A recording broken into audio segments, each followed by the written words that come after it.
So, it's about stories and finding a way through because we've all got to eat. Food, like life, can be complicated.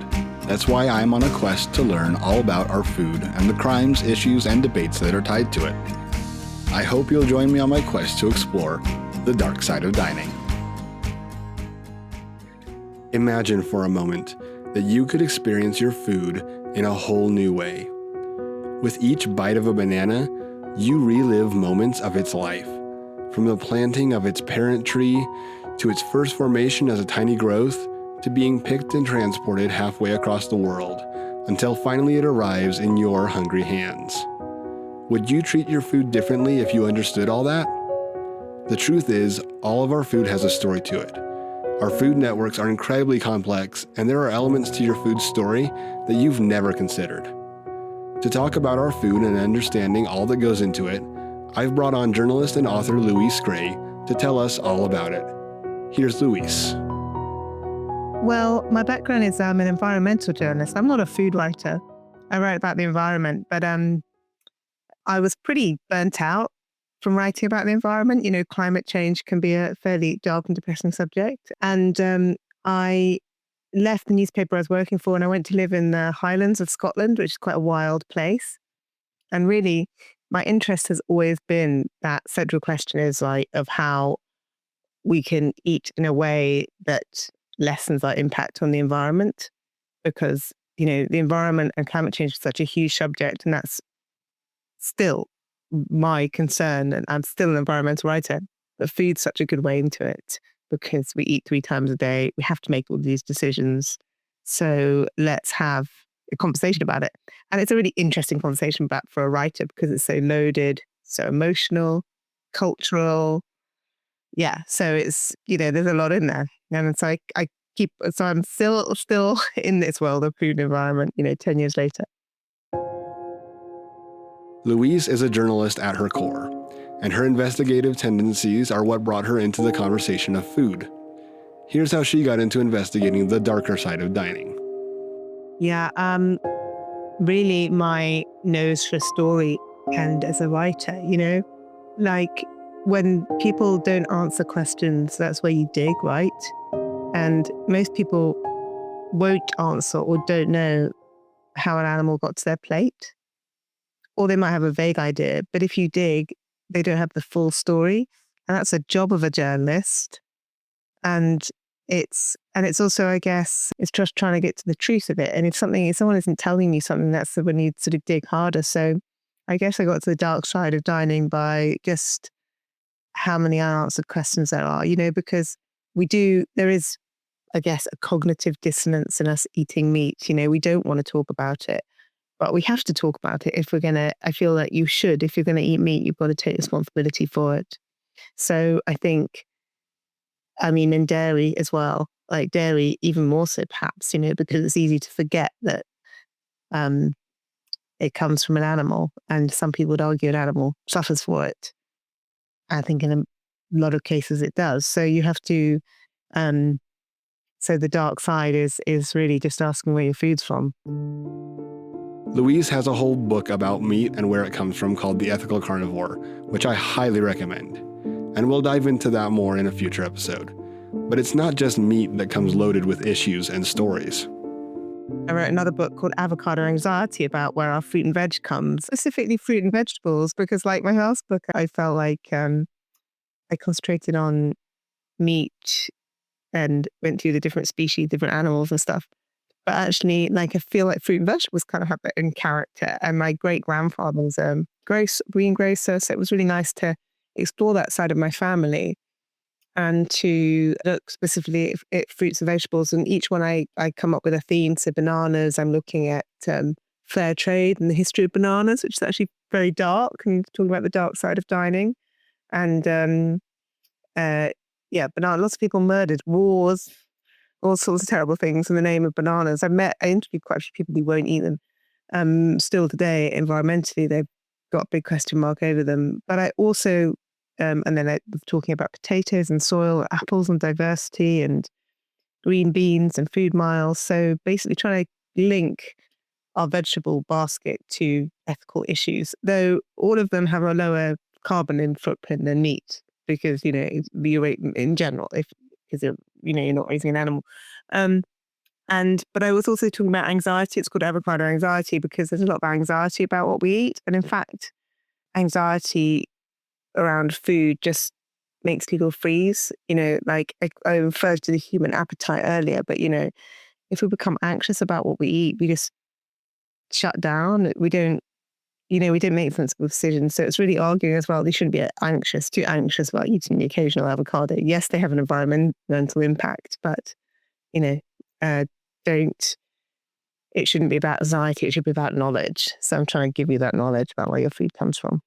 Yeah. So, okay, talking about avocados because that's the title. What it's? Yeah. Well, I mean, in the US, it's so interesting because they're mostly coming from Mexico, aren't they? In the US, I mean, they used to be in California, and then I think trade opened up, and they come from Mexico. And there are big issues. I'm sure you've heard of blood avocados, linked to organized crime, and they use up a huge amount of water. So they do have this environmental impact, and they do have a higher carbon impact than other fruits and vegetables. But sometimes when you're talking to people who are having a go at vegans, vegetarians, say, oh, avocados are worse than beef. Well, they're not in terms of carbon. It's not like farming an animal that belches out methane is always going to be worse than carbon impacts.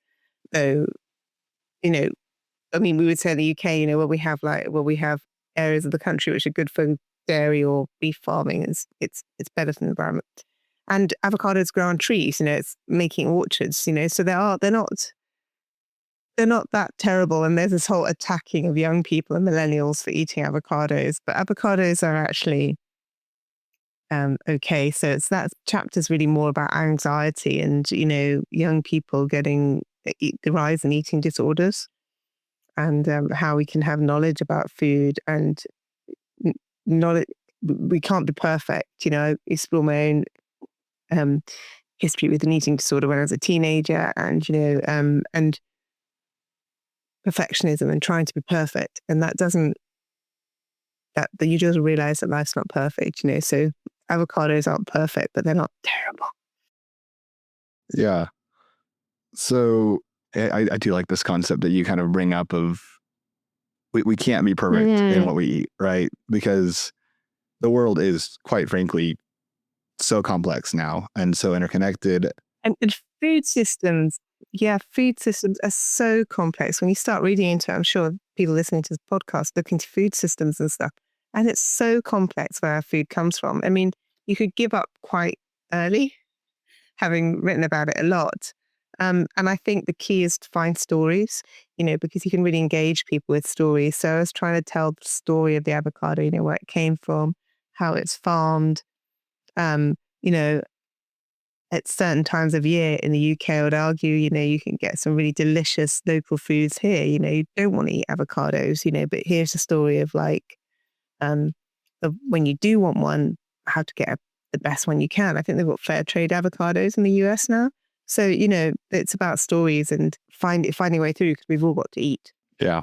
So, okay. I'm curious what you would say is objectively the worst fruit or vegetable that you found in your writing of that. Probably asparagus from Peru in the UK. I mean, I don't know whether it would be that bad in terms of carbon footprint. Asparagus from Peru is kind of up there with farmed beef for carbon impact.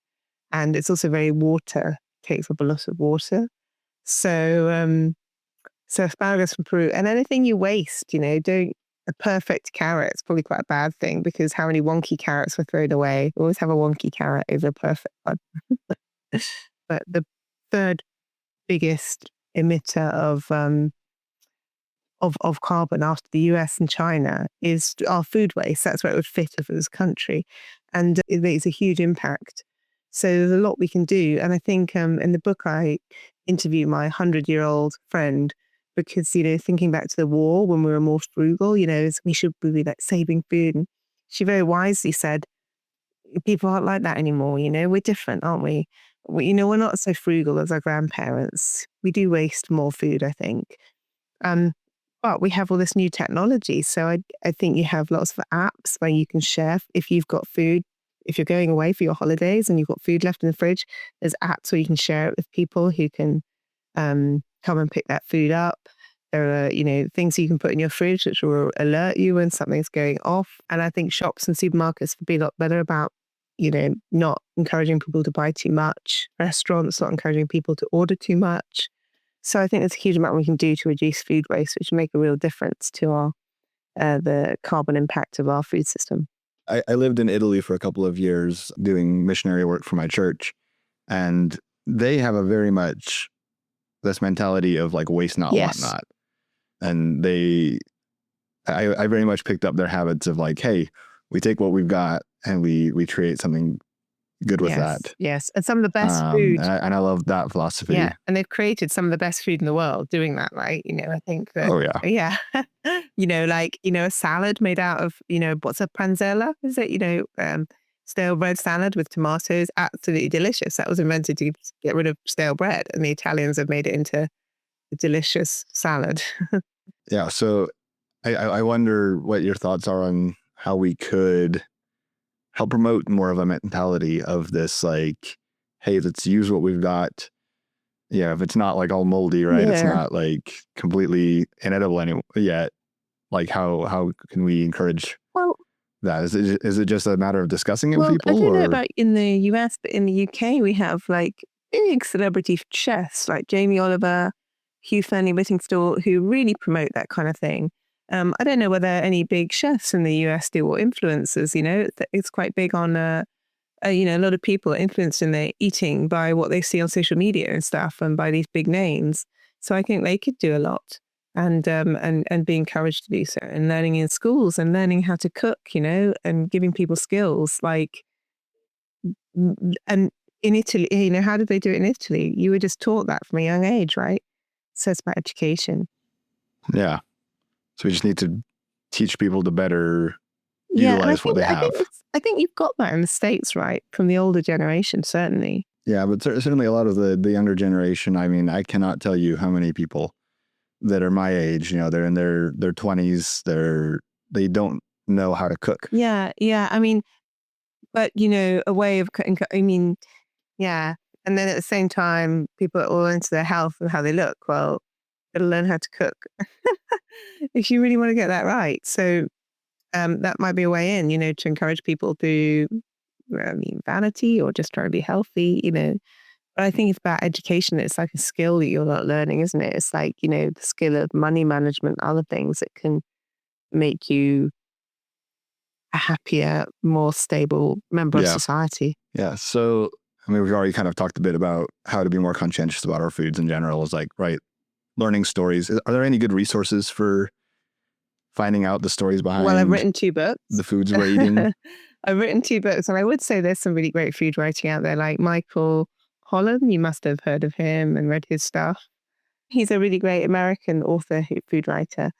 And there are actually interesting documentaries out there. There's one called Rotten about avocados on Netflix.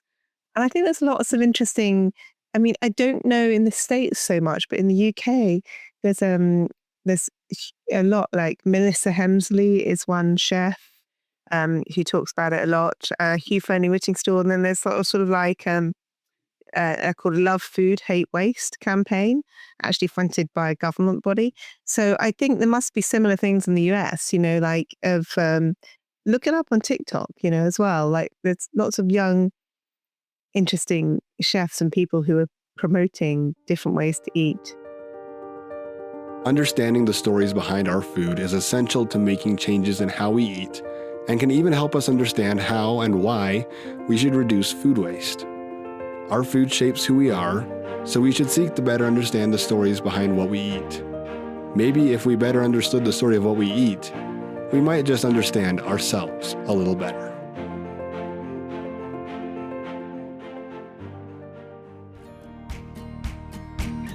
The Dark Side of Dining is a production of Food for Thought Audio, hosted, written, produced, and edited by me, Kenny Mears. I'd like to thank today's guest, Louise Gray, for sharing her thoughts. Louise is the author of 2 books, The Ethical Carnivore and Avocado Anxiety. Links will be in the show notes. Be sure to follow us on social media, YouTube, or wherever you listen to podcasts. Thanks for your messages. We read them all, and thanks for listening.